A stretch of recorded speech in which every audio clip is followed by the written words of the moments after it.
नमस्कार, आप देख रहे हैं जेके 24/7। मैं हूं आपके साथ सपना वर्मा। आज हम बात करेंगे उत्तराखंड के बजट को लेकर। आज उत्तराखंड का बजट पेश हुआ है। उत्तराखंड का बजट जिससे लोगों को तमाम तरह की उम्मीदें थी और आखिरकार ये बजट जिस तरीके से सामने आया उसमें कई तरह के वर्गों को ध्यान में रखकर ये बनाया गया बजट था। वित्त मंत्री प्रेमचंद अग्रवाल ने आज सदन में कार्रवाई के दौरान बजट पेश किया। विधानसभा की कार्रवाई के दौरान बजट पेश करते हुए वित्त मंत्री नजर आए। वित्त मंत्री ने इस दौरान कई तरह की योजनाओं को ध्यान में रखते हुए बजट पेश किया।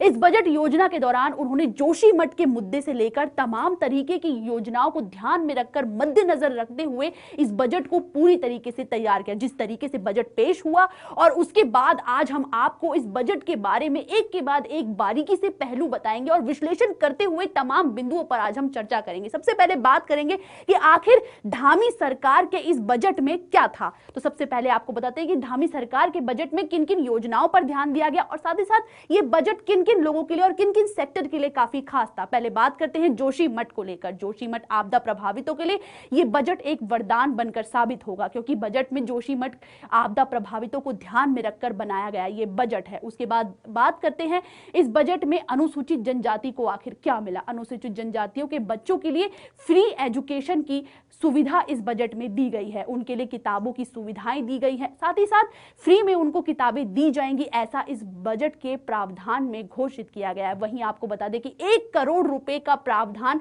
रैन बसेरों के लिए रखा गया है। ठंड में जिस तरीके से ठंड और बहुत से ऐसे बेघर लोग हैं जिनके पास आवास नहीं है, उनके लिए रैन बसेरों के लिए 1 करोड़ के बजट का प्रावधान इस बजट में रखा गया है। तो जिस तरीके से बजट पेश हुआ उसमें तमाम वर्गों को ध्यान में रखकर बनाया गया ये बजट है। उत्तराखंड के संकल्प को पूरा करता हुआ ये बजट है। नए उत्तराखंड और नए उत्तराखंड की प्रगति को आयाम देता हुआ धामी सरकार का ये बजट है। बजट से कई तरह की जो लोगों की उम्मीदें थी, कहीं ना कहीं लग रहा है कि इस बजट में आने वाले समय में वो सारी उम्मीदें पूरी होती हुई लोगों की नजर आएंगी।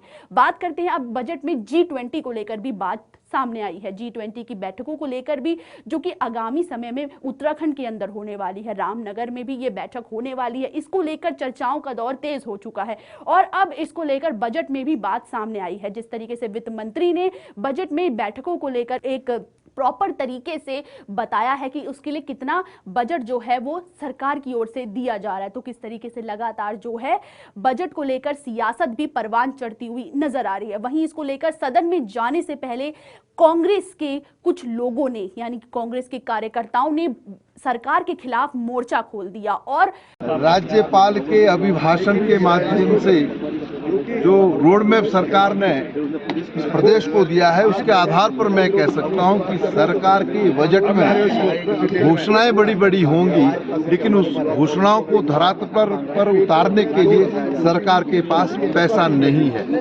और हम इससे पूर्व भी देख चुके हैं कि हालत में कांग्रेस के विधायक प्रीतम सिंह बजट को लेकर मोर्चा खोलते हुए नजर आए। उन्होंने साफ तौर पर कहा कि बजट में यूं तो बड़ी बड़ी घोषणाएं करी जाएंगी, लेकिन क्या इन घोषणाओं को वाकई में धरातल पर लाया जाएगा, ये देखना दिलचस्प है। फिलहाल के लिए जिस तरीके से बजट को लेकर अब चीजें सामने आ रही हैं, उसमें देखना दिलचस्प है कि आने वाले समय में इस बजट को लेकर क्या क्या सियासतें देखने को मिलेंगी। लेकिन अगर बात की जाए बजट के खास बिंदुओं पर, तो इस बजट में जोशीमठ प्रभावितों को ध्यान में रखा गया है, साथ ही साथ इसमें आंगनबाड़ी कार्यकर्ताओं को ध्यान में रखा गया है। फिर बात करते हैं इस बजट में जो तीसरा पहलू था वो थी अनुसूचित जनजाति के छात्र छात्राएं, जिनको ध्यान में रखकर ये बजट बनाया गया, जिनके लिए फ्री किताबों की सुविधाएं इस बजट के अंदर निहित की गई है।